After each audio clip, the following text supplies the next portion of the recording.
Hey folks, this is a critique on Broken Age. As I will be discussing it in depth, there will be spoilers. If you are worried about that sort of thing, please stop the video, play the game, and then return later. For everyone else, let's continue. This will be an interesting video as I wrote my critique alongside my first playthrough in 2015. Now returning to the game a year later to acquire footage for this video, I find my opinions quite different. Let's see how much of the following writing becomes new material. Guess it's time to face the cupcakes. I get the feeling that a lot of people didn't get what they were expecting with Broken Age. When Double Fine went to Kickstarter to fund an old-school point-and-click adventure game, that's pretty much all the information that we had, alongside knowing that the head of Double Fine, Tim Schafer, is responsible for some of the classics of that genre. Like many other people, I gladly donated to the project, and before we all knew it, it was funded, and then some. We all waited to see what kind of adventure game classic would be created. Computer, off. Come on and get up, Shay. Lots of important adventures to go on today. Get up now, Mr. Man, or I'll turn on the mean sound. To be fair to Broken Age, Act 1 has the hallmarks of a classic point-and-click adventure game. Oh yes, to those unaware, the game was split into two acts as they went over budget. Act 1 was released in early 2014, while Act 2 came out in early 2015. Now in mid-2016, I have played through both acts again. What happened here?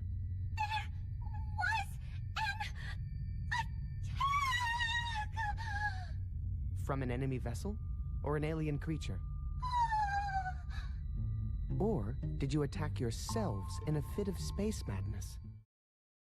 Act 1 has a lot going for it. Memorable characters in a very unique setting, straightforward puzzles with just the right amount of silliness, and a cliffhanger ending that really gets us thinking about the time we spent with both Vela and Shay. One wonders how a girl hunting down a Cthulhu-esque monster and a boy trapped on a spaceship controlled by an overbearing mother simulation that has him rescuing beans made of yarn collide at all. The great thing is they don't. Not until the last moments of Act 1 at least. Their stories are completely separate.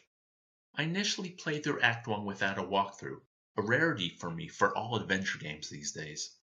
Even though I got stuck in Vela's story, during that time I completed the entirety of Shay's story, seeing if there was something that could help me before returning to Vela to work out a solution. It turns out I had just missed picking up an important inventory item. Boy was my face red. I was going to make a joke about the fruit I had to pick up, but it was a peach and not an apple, so that doesn't work. Check it out, fruit. No thanks. These are our only rows. We don't want to get them all sticky. It's the answer to your riddle. But it's just a fruit with a pit inside. Oh my god. It's so simple. Playing through Act 2 a year later, I used a walkthrough to not only power through Act 1 again, but to get through Act 2 as painlessly as possible. Who would have thought that even with a walkthrough, that would not be possible? Although perhaps it was a fault of the walkthrough's explanation. Returning to the game this time around, I only used a walkthrough when I got stuck, forgetting how a puzzle was supposed to be solved. I was dreading aspects of Act 2, such as the claw puzzle, the knot puzzle, and the final puzzle, where you have to rewire the hexapals to complete various tasks. The first two were annoying, although not as bad as I remembered, and the final puzzle was actually quite easy if you take proper notes and set yourself up in the right way. Those that may have read my critique in 2015 will know that I spent many large paragraphs complaining about elements of the final puzzle alone, from having to write down notes to not being able to understand the hexapal wiring with the walkthrough I was using. I believe I almost gave up on the game. That's how bad it was.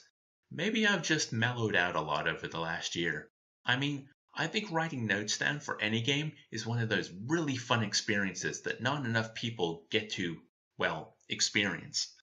It's kind of taking elements of the game out into the real world in a tangible way.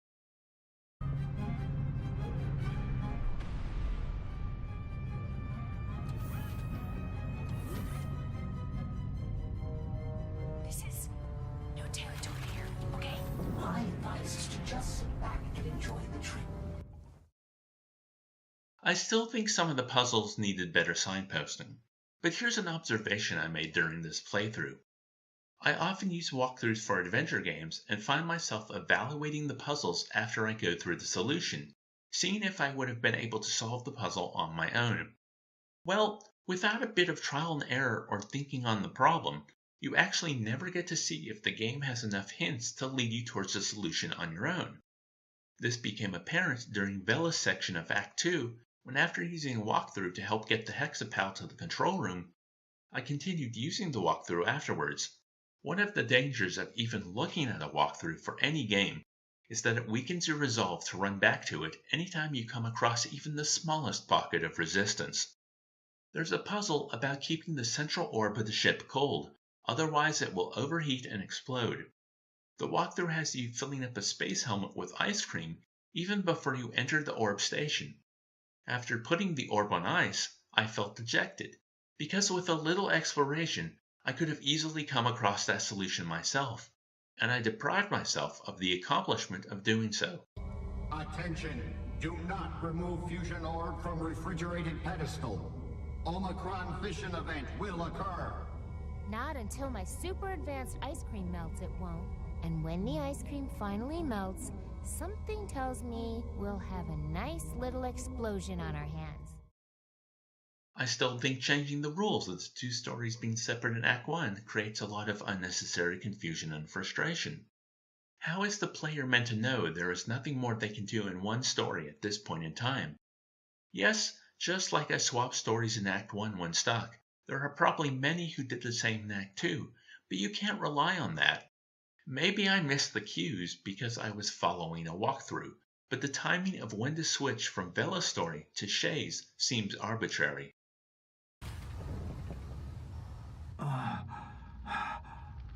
Son? Son, are you okay? Shay, you need to snap out of it. What? Our ship has crashed.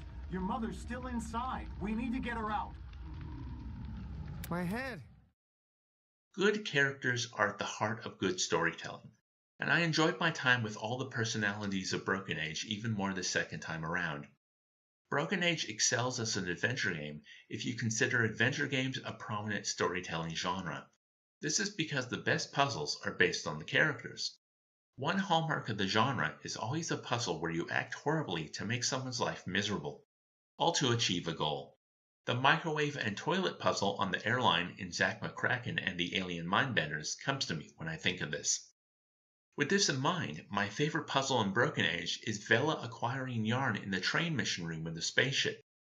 So much so that I posted the sequence on my channel after I played through it. It's delightfully cruel, and the punchline of the whole ordeal had me laughing out loud, almost as much as trying to create a tree joke. Did you hear about the First National Tree Bank? No, what? I have all my money in the First National Tree Bank.